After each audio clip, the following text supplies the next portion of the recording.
Hello বন্ধুরা, কেমন আছো? আশা করি ভালো আছো। আমিও ভালো আছি। আজকে জানাই সবাইকে কোজাগরী লক্ষ্মী পুজো শুভেচ্ছা।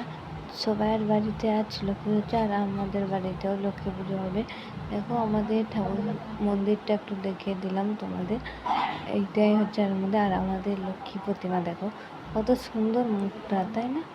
আর আমাদের লক্ষ্মী পুজো নারকেল নাড়ু ছাড়া কোনো কথা হয় না। আমাদের বাড়িতে কি কি হচ্ছে না হচ্ছে তোমাদের সব দেখাবো। চলো আগে আলপনাটা আমি দিই। আলপনা যেহেতু আমি ভালো দিতে পারি না, তার জন্য আমি যাই হোক একটু আলপনা দিয়েছি। ঠাকুমা আমাকে বলেছিল বলে, আর আজ পুজো করছে মা।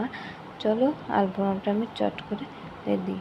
আর আমাদের বাড়িতে কি কি খাবার তৈরি হচ্ছে, মানে পুজোর জন্য দেখো নাড়ু হয়েছে। নাড়ু ছাড়া পুজো, মানে তার ভাগে একটু মেখে একটু প্যাম্পাস পরিয়েও দিলাম। চলো এবার দেখো, এটা তাল আটি কাটা হয়ে গেছে। এটি হচ্ছে আমাদের আজ প্রসাদ। আর সবাই লাইক কমেন্ট শেয়ার